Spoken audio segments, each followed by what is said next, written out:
Now we're going to tackle a very big and very important job, but a new one to me. Ideally, if you see any wear on a crankshaft, you take it to a machine shop, have everything reground and polished professionally and done on the machines made to do these jobs. But we're not going to do that.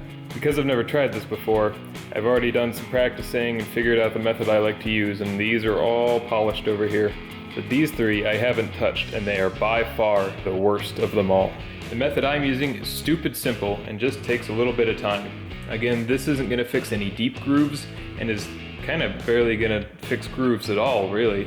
So the idea with this DIY polishing is just to give everything a smooth surface finish, maybe smooth out some really light grooves, but we're barely removing any material. And we'll check before and after with a micrometer to try to verify that. So all I'm using is some 500 grit sandpaper, some 1000 grit sandpaper, WD-40 masking tape, and a shoelace. Okay, let's get a close-up look and take some before video. You can see there's definite scarring and even some tracks of material being left in the crankshaft here. But on this rod journal, there's barely even anything I can feel with my fingernail. This main journal is the same way, but the scarring is a little heavier.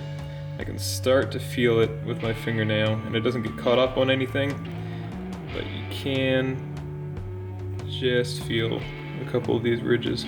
Now this guy, the rearmost main journal, is in bad shape. Just listen to it. There's some surface rust or some kind of damage here too. So we'll measure this and see what size it actually is. I'll do a whole lot of sanding on this journal, and we'll see if we can take off some of this more extensive damage. There's actually a bit of a groove here too where the seal rides. So this isn't as important as all these guys, but we'll do the best we can. And again, this is a bit extreme. If somebody brought this thing to me, I'd say it absolutely needs to be machined. But because it's mine and I'm cheap, and I'm really curious what this polishing is going to do for us. Let's give it what we got. So first up, let's see what the micrometer thinks about this. Got it as clean as I can. I'm gonna make sure you're right in the center of the crank. That looks like 2.437 inches. Remember, these are 10 under. What we're concerned about here is making sure that these aren't so small that the clearance between the journals and the bearings becomes so wide that you're losing oil pressure across the surface. That loss in oil pressure can not only affect this guy, but it can affect things farther down the line. So let's check this in a couple spots.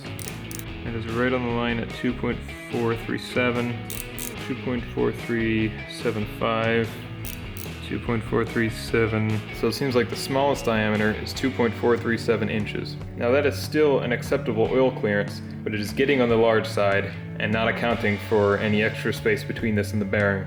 So we're gonna use some Plasti-Gauge when we put this all together and make sure this clearance isn't too great. I don't have great expectations, and again, this isn't a race engine, so I'm not too worried about it if it's a little above spec, but if it's way above spec, we're gonna have to reevaluate this. But okay, we have a baseline. Now let's get to polishing. The other journals I've already done, I was much more gentle on because there really wasn't too much wrong with them. This one is pretty beat up, but at the same time, since it's already a little undersized, and with the 500 grit we really could remove material here, gotta be careful. So first up, I'm going to get the width of this journal.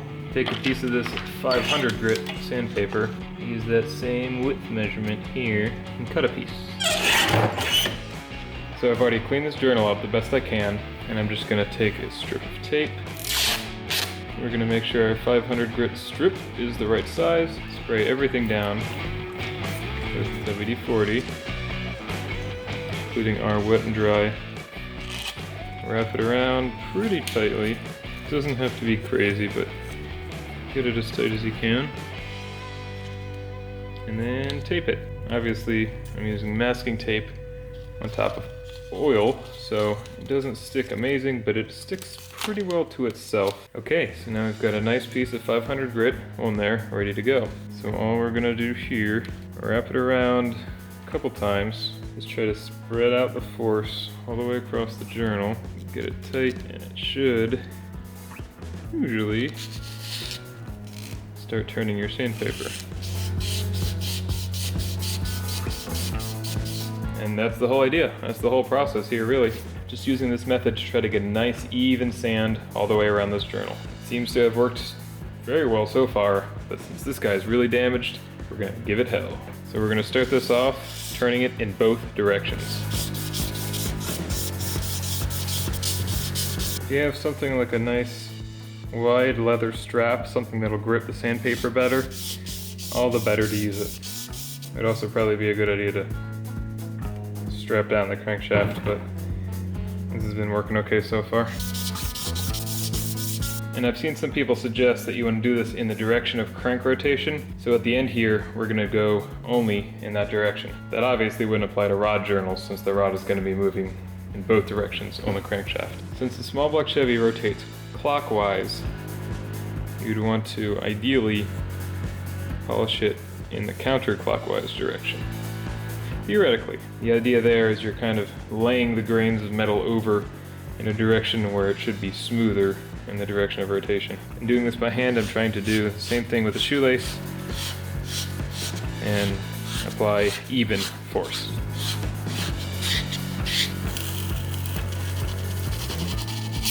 Now immediately, you can see we've kind of changed the color of the whole thing.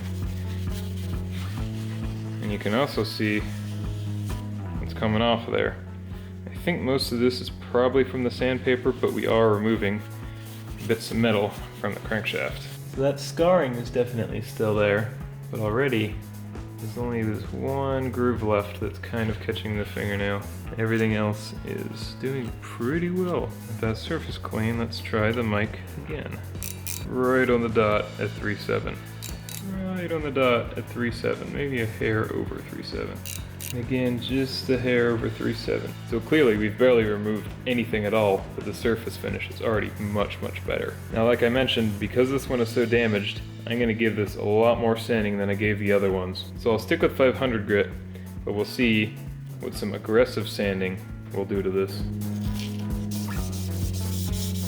I was thinking about trying to maybe tie the shoelace together and put the drill in here, but that's probably a bad road to go down. Okay, let's see what we have done. It's the same thing as before. It's just smoother and smoother. So now there's just the slightest hint of fingernail catch where the scarring up here is. And it's like that deep groove is really barely even there anymore. 3.75, 3.75 again, 3.7, 3.75. Again, clearly we really haven't removed significant material yet.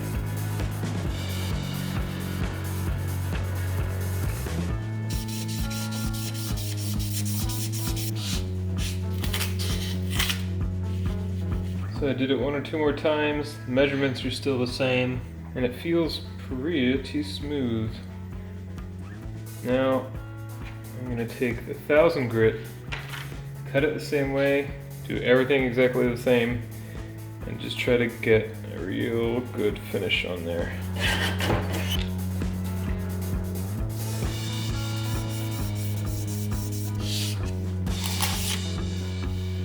Okay, I think that's as good as it's gonna get. Let's give it one last mic to see what the diameter is. Right at 3.7, just over 3.7. 3.73. So the minimum diameter is still right about 2.437 inches. So after all that polishing, it really doesn't seem to have changed the diameter much at all. So let's take one last look. Scarring is still pretty clearly visible, but you can't feel it. Pretty darn smooth now. I think attacking it with a heavier grit sandpaper would probably get rid of this artifact here, but I really don't want to get this thing any more undersized than it already is. I really think this will be okay. It feels completely smooth. And after that 1000 grit, it's a really nice silver color.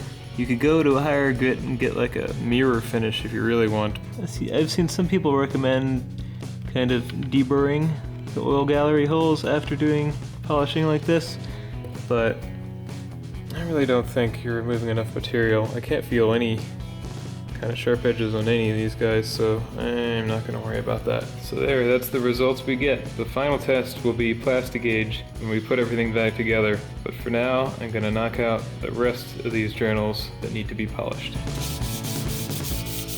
Another minor thing is if you use a light colored shoelace, you can see exactly how hard you're pulling on it by the color once it gets dirty. See how it's turning from a bright orange to almost a black, like dark kind of gray sort of color as I pull on it. So it helps you try to keep an even sort of tension.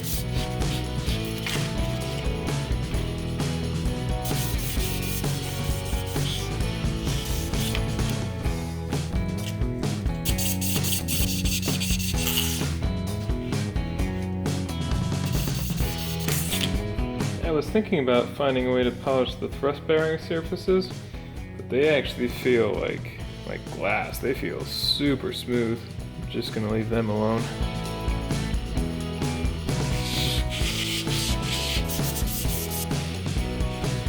That one really shows how clean this makes everything. So all that surface rust and stuff on the end here, it's just completely gone. It's very smooth now. This groove is still there, but it's not as noticeable. It's also always a good idea to make sure there's no rust in here where the torque converter sits. I had already cleaned this up when I put the engine in the first time, but just take some sandpaper. Also make sure the flex plate mounting surface is flat. And same thing for the crank snout. Make it nice and smooth, but don't take off much because you want to keep the balancer as a tight fit. And one last thing for cleaning up the crank, make sure you get all the galleries clean. Just be careful not to scratch the surfaces that you just polished. And for this episode, that'll about do it. There's a lot of stuff left to clean, but it's really just repeating the same processes I've shown before. Lots of scrubbing and wire wheel and carb cleaner, degreaser, all that stuff. So I'll finish cleaning the rest of the basic parts, and next episode we'll get to finally put this thing back together.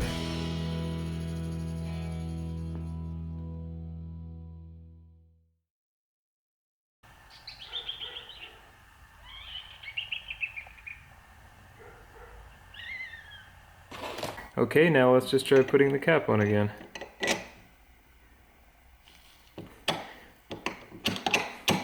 Okay, now...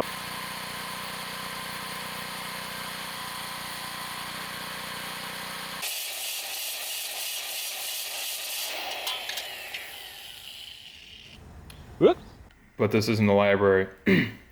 But this isn't the laboratory. A lot of you guys commented about one of these things on the last video.